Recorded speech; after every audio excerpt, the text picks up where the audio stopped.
좋아요, 구독. 오늘의 주제입니다. 안개 속을 걷고 있는 8월 증시입니다. 사실 8월 한 달 동안을 좀 살펴보면요. 그다지 주가가 좀 지지부진하게 움직였다라고 봐야 할 텐데 잭슨홀 미팅이라는 이벤트를 앞두고 있습니다. 이 이후에 시장 대응 어떻게 가져가면 좋을지 자세한 이야기 오늘 나눠보도록 하겠습니다. 사실 8월을 돌아보면요, 좀 잔인한 8월을 보냈다라고 봐야겠습니다. 테마주의 급등락을 제외한다면 지수의 흐름이 좀 지지부진했다라고 보이는데요. 역시도 미국 증시도 그랬어요. 이제 8월에 S&P 500 지수는 지난해 12월 이후 처음으로 전 업종이 하락세를 보이기도 했었는데 8월 증시 전반에 대해서 어떻게 평가를 하실까요? 네, 국내 증시 모두 사실 상반기에 많이 달려왔기 때문에 조금 8월 들면서 하반기 들었으면서 7월까지는 조금 그 가속도 관성의 법칙 때문에 살짝 달렸다가 8월에는 좀 쉬었죠.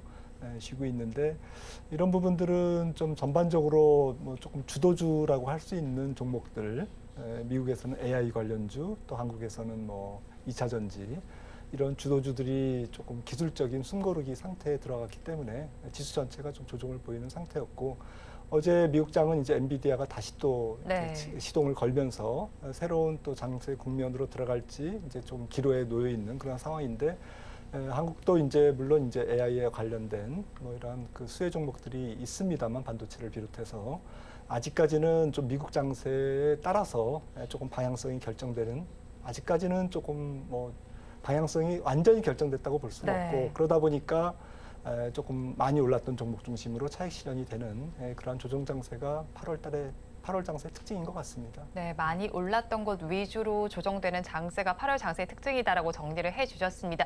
그렇다면 또 요즘에는 미국 국채 금리에 대한 이야기도 빼놓을 수가 없습니다. 어제는 그래도 2년물과 10년물 모두 좀 내려간 수치로 집계가 됐지만 사실 요즘에 추이를 보면 16년 만에 최고치로 좀 집계가 되고 있어요. 이렇게 된 배경을 어디서 찾을 수 있을까요? 네, 사실은 놀랍죠. 지금 미국채 금리가 원래 생각대로라면 3%대 언저리에 와 있어야 되는데 지금 4%를 넘어서 오히려 4.3% 최고점에 거의 근접해 있는 상태입니다.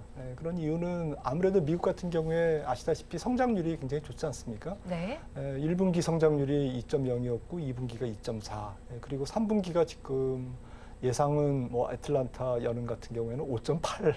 물론 내려오겠습니다만은 5%대 성장률을 3분기에 넘본다라는 것은 굉장히 놀라운 사실이죠. 그러니까 미국 경기가 너무 좋기 때문에 고용도 타이트하고 아직까지 임금 상승률도 조금 깐깐하고 그리고 전체적으로 경기가 좀 식지 않고 있기 때문에 이런 부분들이 국채 금리의 상승으로 이어지는 것 같고요. 조금 더 확산해서 본다면 과연 이번 국면, 그러니까 조금 롱텀하게 봤을 때 시장 금리가 예전처럼 초저금리 혹은 약간 저물가 상황으로 다시 되돌아갈 수 있는 것인가라는 것에 대한 논란이 슬슬 일고 있습니다. 이런 부분은 이제 장기적으로 논의될 부분이고요. 당장은 경제 지표가 너무 좋다라는 것이 지금 금리 상승의 가장 큰 이유인 것 같은데 문제는 이렇게 금리가 높다 보면 실질 임금이라든지 금리가 높은 이유는 사실 물가가 많이 떨어지긴 했습니다만 여전히 3%이지 않습니까? 그래서 실질 금리가 지금 플러스 상태입니다. 물론 미국 같은 경우에 그렇게 높은 실질 금리는 아니지만 그래도 금리가 한 4.3이면 3% 물가를 빼면 그래도 한 1, 2% 정도가 계속된다면 결국에는 몇 달 후에는 이제 경기가 조금 둔화되는 거죠. 실질 임금도 둔화되고 실질 소득도 약해지기 때문에 그러한 측면에서 아마도 10년물 4.3%는 지금 한 9분 응선 정도, 고점에서 한 9분 응선 언저리가 아닌가 이렇게 생각을 합니다. 네, 경제 지표들이 조금 긍정적으로 나오면서 국채 금리가 상승했다라고 좀 분석을 해보면 되겠네요. 그렇다면 또 우리나라도 오늘 금통위가 열렸었잖아요. 시장의 예상대로 동결을 했습니다. 5번 연속 동결을 했는데 이렇게 오늘 전해진 금통위 결과에 대해서는 어떻게 해석을 하실까요? 네, 일단 동결을 했지만 기자회견 내용이라든지 여러 가지를 종합해 볼 때는 하는 금통위원들 6명이 3.75% 그러니까 앞으로도 한 번은 인상할 것을 열어두었다라고 이제 얘기를 했지 않습니까? 그러니까 지금 금리 인하를 얘기하는 것은 너무 시기상조다라는 것이 이제 좀 핵심적인 내용인 것 같습니다. 사실은 조금 올리고 싶은데 못 올리고 있다. 여러 가지 경제 사건, 문제라든지 특히 최근에 중국의 좀 부동산발 좀 금융 위험이라든지 네. 또 경기 침체 가능성이라든지 이런 부분들이 대내 이제 경제 환경이 매크로 환경이 썩 좋지 않기 때문에 조금 뭐 내려야 되는 게 마땅하지 않나 이런 기대감을 이제 시장에서는 갖고 있지만 네. 가계부채 증가라든지 또 지금 아직까지 물가가 잡혔지만 사실 소비자 물가도 한 2.3%까지 내려갔다가 다시 3% 정도로 다시 조금 살짝 올라왔거든요. 네. 그런 측면에서 전체적으로 물가가 완전히 잡힌 것은 아니다라고 이제 보는 것 같고요. 특히 미국과의 금리 차이가 200bp, 2%포인트나 지금 나고 있기 때문에 일단은 뭐 조금 지켜볼 것 같습니다. 네. 차기 금통위가 우리나라 같은 경우는 10월 19일이죠. 네. 그런데 이제 9월 달에 9월 20일 날 FOMC가 먼저 있기 때문에 9월 20일 날 동결이 유력하지 않습니까? 네. 동결을 한 걸 보고 그 다음에 이제 차기 그 FOMC에 대한 코멘트를 조금 보면서 연준의 눈치를 보면서 올려도 만약에 금리를 올린다면 11월 1일 날 FOMC에서 금리를 미국이 25bp를 올려서 네. 5.75까지 갖다 놓는다면 네. 한국은행도 11월 30일 금통위에서는 좀 25bp를 올릴 가능성은 우리도 열어놔야 될 것 같습니다. 그러니까 네. 정리해서 말씀드리면 11월 30일까지는 뭐 조금 한국은행은 금리를 손대지 않는다. 네, 일단은 뭐 몇 달 지켜봐야 될 것 같습니다. 네, 일단 11월 30일까지 금리 기조는 뭐 유지가 될 네. 것이다라고 보시는 건데요. 그렇다면 사실 저희가 더 궁금한 건 금리 인하 시점이긴 하잖아요. 매크로 환경이 이렇긴 하지만 금리 인하 시점은 언제쯤일 걸로 보실까요? 네, 아무래도 뭐 하는 총재께서도 뭐 시점을 얘기하기는 어렵다라고 얘기하셨고, 네. 그리고 연준이 인하하기 전에 인하할 수 있느냐라는 부분도 언급을 좀 회피하셨습니다. 네.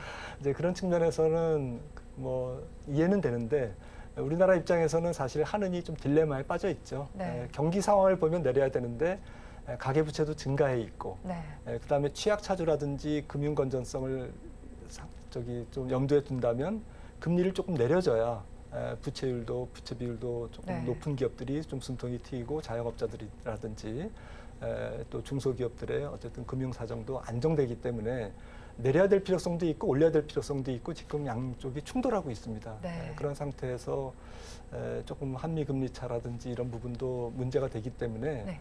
아무래도 조금 올해는 지나야 될 것 같고요. 내년 중반 이후에 전 세계 경제가 조금 침체 국면에 만약에 동시에 같이 빠진다면 그리고 미국 경제가 좀 완연하게 조금 금리, 물가 이런 부분들이 또 안정세로 완전히 접어들 때 그러니까 내년 한 이맘때쯤에 금리 인하가 좀 논의되지 않을까라고 저는 개인적으로 생각하고 있습니다. 네, 여러 가지 상황이 녹록지 않은 만큼 한국은행 역시도 고민이 많을 것 같습니다. 금리 인하 시점은 아마 내년 이맘때쯤이 아닐까라고 말씀을 해주기는 하셨는데 일단 한편 또 현지 시간으로 오늘부터는 잭슨 홀 미팅이 열리게 됩니다.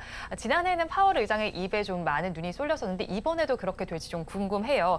글로벌 경제 구조적 변화가 이번 미팅의 주제인데 어떤 내용이 이번 미팅에 좀 담기게 될까요?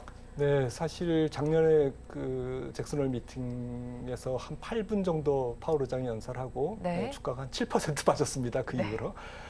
이제 이런 부분들이 트라우마가 있기 때문에 지금 사람들이 또 잭슨 홀 미팅을 또 관심을 갖고 있는데 네. 작년에는 2%대 중반의 기준금리였기 때문에 네. 그 이후에 300bp의 금리를 올린 상황이기 때문에 주가도 조정을 받았지만 지금은 이미 금리를 올린 상태이기 때문에 잭슨 홀 미팅은 금융시장을 완전히 뒤흔들 정도의 네. 어떤 충격적인 내용은 없을 거라고 생각을 하고 있고요. 다만 이제 파월 의장은 기존에 조금 데이터 디펜던트, 데이터에 의존해서 앞으로 결정하겠다라는 그런 하지만 아직까지는 뭐 물가가 완전히 잡힌 건 아니다라는 네. 쪽에 약간은 매파적. 하지만 시장이 그렇게 그걸로 인해서 흔들릴 정도는 아닌 걸로 좀 안심하셔도 되지 않을까 생각을 하고 있고요. 네. 조금 글로벌 경제 구조적 변화는 그 매크로 혹은 전 세계 경제 구조적인 변화에 가장 정통한 세계 중앙은행장들이 모인 자리이기 때문에 조금 거기서 우리 세계 경제가 어떤 방향으로 흘러갈지, 인플레이션은 정말 고착화되는 건지, 그리고 금리 환경이라든지 이런 부분들은 앞으로 어떻게 되는 건지 네. 이런 부분 약간 장기적인 얘기들이 많이 나올 것 같습니다.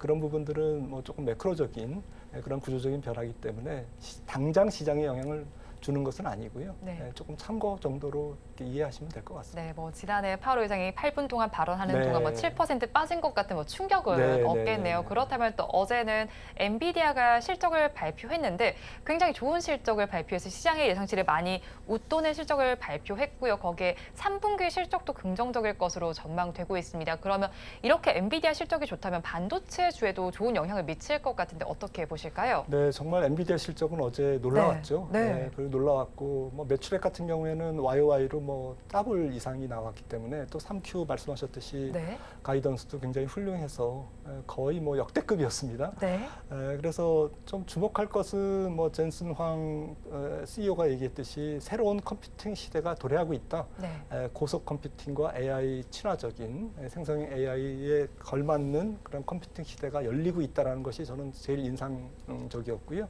그런 측면에서 AI와 관련된 인공지능과 관련된 낙관론은 조금 확산될 가능성이 하반기에 있어 보입니다. 관련돼서 반도체라든지 데이터 센터의 어쨌든 반도체 수요라든지 이런 우리가 관심 있는 것은 사실 반도체 부분이기 때문에 네. AI 관련주도 물론 있습니다만은 일단은 뭐 큰 종목이 삼성전자, SK하이닉스이기 때문에 이런 부분들에 더 관심이 많은데 실제로 애널리스트 의견들 들어보면 뭐 거기에 직접적인 어쨌든 수요가 있는 것은 수요는 있긴 있지만 네. 그걸로 인해서 급격하게 반도체 경기가 그걸로 인해서 턴어라운드 하는 것은 아니기 때문에 삼성전자, SK하이닉스는 분위기는 조금 좋아질 것 같은데 네. 일단은 그거는 또 반도체 경기 문제이기 때문에 따로 네. 봐야 될 것 같습니다. 네, 그렇다면 이제 엔비디아가 앞으로 뭐 제2의 테슬라가 될 수 있다라는 전망도 나오지만 뭐 박사님 말씀처럼 사실 뭐 거품론이다 이런 얘기도 나오고는 있어요. 그런데 삼성전자와 SK하이닉스 방금 전에 말씀해 주실 때처럼 저희는 가장 관심이 많잖아요.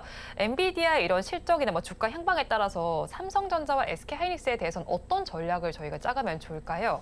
네, 삼성전자 뭐 전 세계적인 글로벌 반도체 경기가 감산에도 불구하고 아직은 재고가 증가하고 있고, 그다음에 디램 가격이나 낸드 가격도 아직은 뭐 하락은 멈췄습니다만은 조금 확실한 어쨌든 반등의 기미는 증거는 찾기가 어렵기 때문에 이 부분이 글로벌 경기는 조금 약하다. 네. 시장은 지금 펄펄 달아오르고 있지만 전체적인 어제 S&P 글로벌의 PMI도 다시 확인할 수 있었지만 전 세계 경기는 약간 식고 있다. 네. 그리고 중국이 그걸 도와주고 있다. 네. 경기가 식는데 네. 이런 측면에서 반도체 경기는 어쨌든 삼성전자, SK하이닉스 주가가 비싼 것은 아니지만 반도체 경기라는 측면에서는 아직은 조금 박스권에 갇혀 있을 가능성이 있다. 하지만 AI가 조금 분위기를 띄울 수는 있다라고 네. 생각을 합니다. AI가 분위기를 띄울 수는 있겠지만 그래도 전반적으로 봤을 네. 때는 삼성전자와 SK하이닉스의 주가 흐름은 박스권 정도에서 움직이겠네요. 그렇다면 8월의 약세 흐름이 저희 또 9월까지도 이어질 것으로 보이고 있는 상황인데요. 9월의 시장 투자 전략은 저희가 어떻게 가져가면 좋을지 궁금하거든요. 어떻게 보실까요? 네, 9월도 어쨌든 성장주가 조금 순환매를 돌 것 같고요. 네. 그러니까 시장 전체가 좀 뭐 그 화끈하게 올라가기에는 시장 에너지가 부족할 것 같습니다. 네. 그런 측면에서 좀 핵심 성장주들이 다 같이 가기도 어렵고 조금 순환적으로 좀 지그재그식으로 가지 않을까라고 생각을 합니다. 그래서 전체적인 매크로 환경은 주식시장이 바로 대세 약세장으로 빠지기에는 조금 어려운 오히려 좀 낙관적인 측면도 있지만 그렇다고 바로 대세 상승장으로 레벨업 되기에도 좀 네. 한계가 있다라는 관점에서 좀 9월 장도 역시 제한된 범위에서 움직이는 종목 장세가 되지 않을까 싶습니다. 네, 8월과 뭐 마찬가지로 9월도 좀 제한된 범위에서 네. 움직일 것으로 예상이 되네요. 그렇다면 이렇게 좀 힘든 시장 속에서 저희는 9월에는 어떤 섹터에 관심을 확대해 보면 좋을까요? 네, 아무래도 말씀드렸듯이 조금 시장 에너지는 약하고 그렇다고 성장주에 대한 스토리는 계속 좀 전 세계적으로 네. 좀 엔비디아발 AI의 어쨌든 스토리텔링은 계속될 거기 때문에 그런 측면에서 우리나라에서도 좀 테크 주식이 조금 유리하지 않을까. 네. 뭐 여러 가지 테크 소부장, 소재 부품 장비라든지 혹은 조금 광범위하게 뭐 인터넷이라든지 뭐 AI 관련주죠. 그런 쪽이라든지 조금 더 범위를 확산하면 성장주 카테고리에 들어가는 섹터들은 잠깐씩 순환매에 동참할 수 있지 않을까. 엔터라든지 네. 뭐 방산이라든지 신재생이라든지 뭐 이런 쪽에서 조금 뭐 순환매가 계속되는 그런 9월장이 아닐까 생각을 합니다. 네, 9월장 내에서 성장주 내에선 그래도 흐름이 관찰될 수 있을 것이라는 의견이시네요. 그런데 또 미국의 고금리는 장기화되고 있고 중국에서는 또 예상보다 크게 금융 리스크가 직면한 상황이잖아요. 그런 만큼 뭐 퍼펙트 스톰이다 이런 이야기도 나오고 있는데 이에 대해서 박사님께서는 어떻게 보실까요? 네, 중국 문제는 뭐 조금 지켜봐야죠. 근데 중국의 총량적인 그러니까 양적인 성장률이 둔화되는 것에 조금 기여는 할 것 같습니다. 지금 중국 부동산 문제가 워낙 헤비한 문제고 또 단기간에 해결할 수 있는 문제는 아니고 또 헝다, 뭐 비구이안, 완다에 이어서 또 계속 나오고 있지 않습니까? 그리고 아직까지는 조금 하반기에 계속 뭐 조금 작은 뭐 부동산 개발 업체들이 계속 디폴트 그 이슈가 나올 것 같습니다. 그런 측면에서 중국의 성장률도 올해 조금 낮아질 것 같고 내년도 성장률도 낮아질 것 같습니다. 그런 측면에서 중국 경제가 불안한 것은 맞는데 이게 이제 퍼펙트 스톰, 전 세계 경제를 뒤흔들 정도의 그러한 상황으로 이어지지는 않을 것 같고요. 중국은 이제 사회 경제 체제이기 때문에 사회주의 경제 체제이기 때문에 그 자체 안에서 4대 상업은행이 국영은행이죠. 국영은행이 그걸 흡수하고 NPL이 높아지는 부채 비율이 높아지는 그러한 상태에서 국가 부채 비율이 GDP 대비 계속 올라가는 그러한 그림이 될 것 같습니다. 그러니까 중국 안에서 해결된다는 문제죠. 하지만 중국발 전 세계 경제 디플레이션 환경은 지금 분명한 거기 때문에 결국엔 지금 우리가 우려하는 여러 가지 금리라든지 또 연준의 통화 정책이라든지 이런 부분도 자연스럽게 연말 연초부터는 오히려 조금 좀 디스인플레이션 혹은 디플레이션 또 금리 인하 쪽으로 환경이 조금 변화되는 그런 변곡점에 지금 앞두고 있다. 변곡점을 앞두고 있다 이렇게 생각을 합니다.